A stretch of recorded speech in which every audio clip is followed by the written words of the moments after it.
Hello दोस्तों।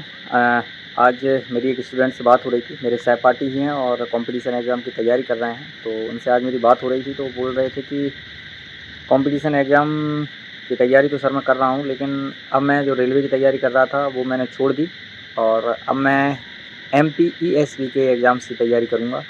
इससे पहले वो एसएससी छोड़ के रेलवे में आए थे, अब रेलवे छोड़कर वो ईएसबी की तरफ जाना चाह रहे हैं। तो मैं उनसे और बाकी सबसे जो प्रतियोगी परीक्षाओं की तैयारी कर रहे हैं, उनसे सिर्फ इतना कहना चाहूँगा कि साथियों, अब एग्ज़ाम ऐसा नहीं रहा है कि आप पर्टिकुलर किसी एक एग्ज़ाम पर फ़ोकस करें। हाँ, आप किसी पर्टिकुलर एग्ज़ाम को टारगेट कर सकते हैं, लेकिन ऐसा नहीं है कि आप पर्टिकुलर किसी एक ही एग्ज़ाम की तैयारी करें, क्योंकि अब एनसीईआरटी पैटर्न पर पूरे एग्ज़ाम कंडक्ट हो रहे हैं और अब आपको सब्जेक्टिव तैयारी करनी पड़ेगी। 4 कॉमन सब्जेक्ट जो आपको पढ़ने ही हैं, एक जीएस और करंट अफेयर का हम एक सेक्शन लेके चलते हैं। आपको मैथ्स पढ़नी है, आपको रीजनिंग पढ़नी है और आपको साइंस पढ़नी है। ये 4 ऐसे कॉमन सब्जेक्ट हैं जो लगभग अब हर एग्ज़ाम में पूछे जा रहे हैं। तो इन 4 सब्जेक्ट को तो आप अच्छे से तैयार कर लीजिए।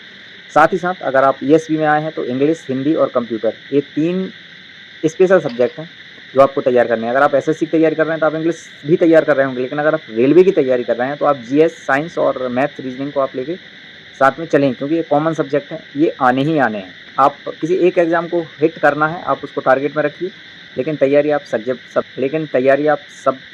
ही करिए, क्योंकि अगर आपके 4-5 सब्जेक्ट ये मेजर सब्जेक्ट हैं जो कॉमनली हर एग्ज़ाम में आते हैं, अगर ये तैयार हो गए हैं तो आपको एग्ज़ाम, कोई भी एग्ज़ाम क्वालीफाई करना बहुत आसान हो जाएगा।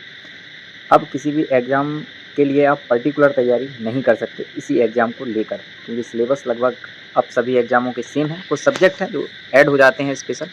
बाकी साथियों, आप तैयारी करते रहिए। और अभी एनटीपीसी सीबीटी 1 का अंडर ग्रेजुएट का रिजल्ट भी आ गया है और जैसा कि आप सब जानते हैं कि 17 सितंबर को जो है इसका सीबीटी 2 होना है। ऐसे ही ग्रेजुएट का भी सीबीटी 2 एक ही दिन में हुआ था, वैसे ही सीबीटी 2 अंडर ग्रेजुएट का भी एक ही दिन में होना है। तो साथियों, बढ़िया है, तैयारी करते रहिए और हमारे यूट्यूब चैनल को सब्सक्राइब कर लीजिए, जानकारियाँ अच्छी लगती हो तो, और अपनी तैयारी को बेहतर दिशा दीजिए। खुश रहिए, मस्त रहिए, खूब अच्छे से तैयारी करिए।